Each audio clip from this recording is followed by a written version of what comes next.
Prismos Beauty, the prime of beauty. Shop now on prismosbeauty.com.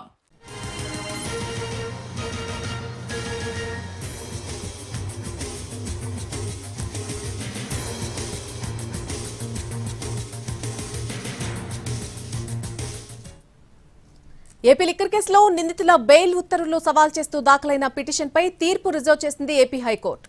ఇటీవల ధనుంజయ రెడ్డి, కృష్ణమోహన్ రెడ్డి, బాలాజీ గోవిందప్ప, పైలా దిలీప్లకు bail మంజూరు చేసింది ACB court. దీన్ని సవాల్ చేస్తూ సిట్ హైకోర్టును ఆశ్రయించింది. రెండు వర్గాలు లిఖితపూర్వకంగా వాదనలు సమర్పించాయి. ఇక ఇదే కేసులో A7 గా ఉన్న ముప్పిరెడ్డి అవినాష్ మధ్యంతర ముందస్తు బెయిల్ పైన వాదనలు ముగిశాయి. ఇరువురి వాదనలు విన్న ఏపీ హైకోర్టు తీర్పు రిజర్వ్ చేసింది. మధ్యంతర ముందస్తు బెయిల్ ఇస్తూ ప్రొటెక్షన్ ఇస్తే లొంగిపోతామని కోర్టుకు తెలిపారు అవినాష్ న్యాయవాదులు. అయితే అవినాష్ రెడ్డి పరారై విదేశాల్లో ఉంటున్నాడని, అతడికి ప్రొటెక్షన్ ఇవ్వొద్దని వాదించారు ప్రాసిక్యూషన్. మరోవైపు గోవిందమాల ధరించడానికి అనుమతి ఇవ్వాలని ఏసీబీ కోర్టు జడ్జిని కోరారు చెవిరెడ్డి భాస్కర్ రెడ్డి.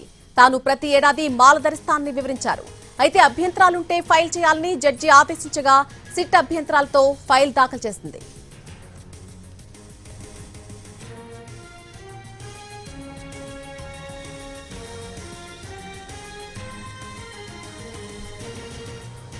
ఏపీ లిక్కర్ కేసులో నిందితుల బెయిల్ ఉత్తర్వులు సవాల్ చేస్తూ దాఖలైన పిటిషన్ పై తీర్పు రిజర్వ్ చేసింది ఏపీ హైకోర్టు. ఇది అంశానికి సంబంధించి పూర్తి అప్డేట్ మా ప్రతినిధి శ్రీకాంత్ అందిస్తారు. శ్రీకాంత్, ఏపీ లిక్కర్ కేసుకు సంబంధించి ఇవాళ హైకోర్టులో కీలక విచారణ అయితే జరిగింది. ఈ కేసులో నిందితులుగా ఉన్నటువంటి ధనుంజయ రెడ్డి, అదేవిధంగా కృష్ణమోహన్ రెడ్డి, బాలాజీ గోవిందప్ప, పైలా దిలీప్ వీళ్ళ నలుగురికి కూడా ఏసీబీ కోర్టు ఈ నెల మొదట్లో అయితే బెయిల్ కూడా మంజూరు చేసింది.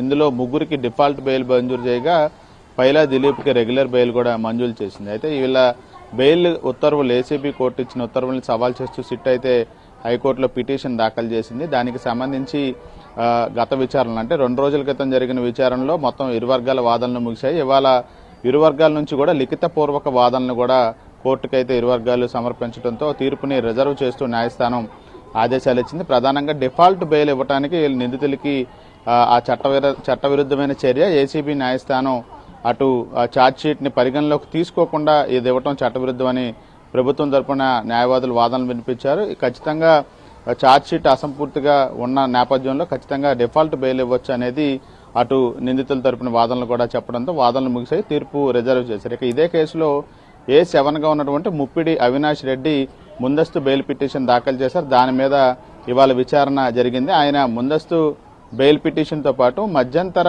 ముందస్తు బెయిల్ ఇవ్వాలని కూడా అనుబంధ పిటిషన్ దాఖలు చేశారు. దీంతో అనుబంధ పిటిషన్ మీద విచారణ జరిగింది.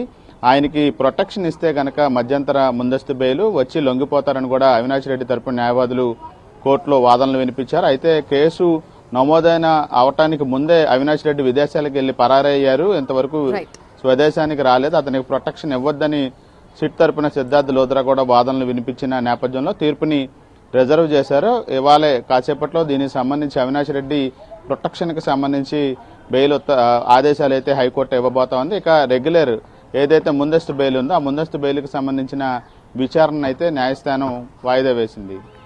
Right Srikanth, thank you for the live update.